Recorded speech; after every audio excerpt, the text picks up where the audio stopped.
This is the Mirror 98 and it's brought to the Western market by NLandKeys. If you haven't heard of them, they're a newish vendor to the Western market, and to me, their claim to fame is $5 shipping for switches from China. They're really helping bring some otherwise unavailable products to the Western market, which I think is pretty admirable. And I've said Western market way too many times already. So before we look at the board, there are some caveats. My unit came with this abomination of a PCB that literally feels like a wet pool noodle when typing, but more on that later. Also, I'm pretty sick right now, so I apologize if I sound pretty congested. The production PCB will have no flex cuts, thank God. So I guess this is a one of one, and you'll have to come to Keep Life 2024 to try it out.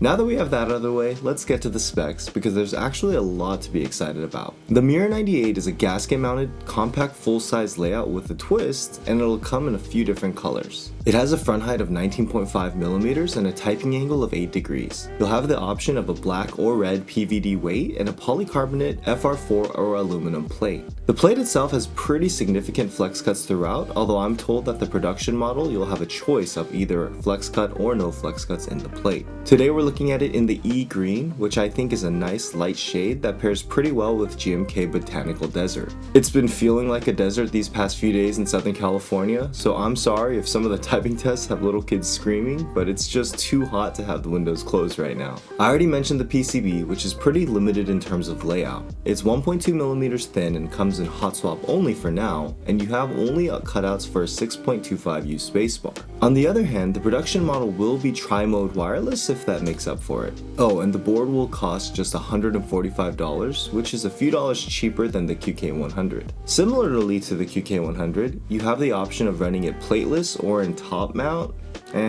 Due to the gasket sock design being implemented on the PCB rather than the plate. I think it's a great move because while that might increase the PCB production costs, there are enough mounting points on the top and bottom so that I wouldn't be worried about PCB integrity from long-term use. So before we go any further, let's take a listen to this board in a plateless build with BSUN BCPs. Here's a typing test with the pool noodle PCB.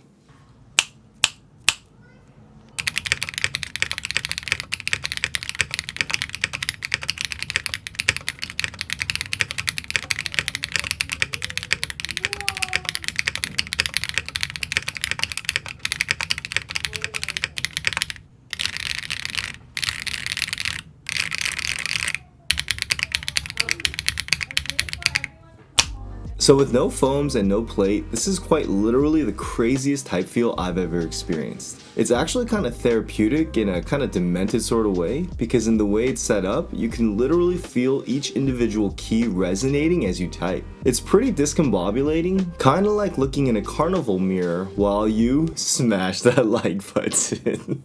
Okay, that was a reach. But I was a big fan of the plateless configuration. One thing I wanted to note was that in the plateless config though, you can feel the bottom row of alphas bottoming out against the case, which might be a reason why Qwertykeys recommends only running plateless in their solder PCB. To try and combat that kind of stiff bottom out feeling, I went ahead and added the bottom case foam. Let's take a listen.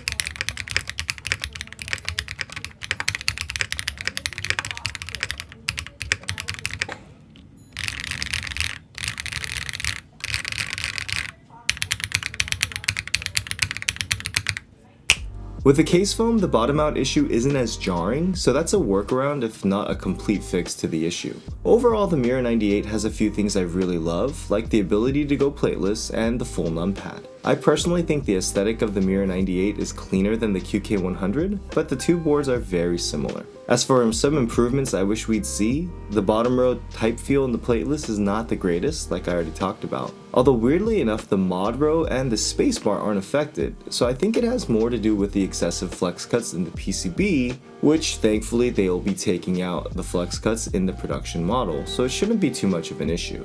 Apparently the Mirror 98 is a first keyboard design from Dukes, a new designer out of China, so there are definitely some small quirks to work out. One other point that I wanted to mention is the form factor. Obviously, it won't appeal to everyone. But if you need a numpad, this board solves one of my biggest gripes with compact 1800s, and that's the 1U0 key. For data entry, having the full-size numpad is such a blessing. And I'm also a big fan of the separation between the numpad and the alphas, which helps me with accidental key presses. Overall, the Mirror 98 is a very solid, affordable full-size that I think would be a great gift for converting people to the wonders of mechanical keyboards. Let me know what you think in the comments below. And if you made it this far, you're a real one. So check out some more keyboard content here. I'm MakerMods, and I'll catch you in the next video.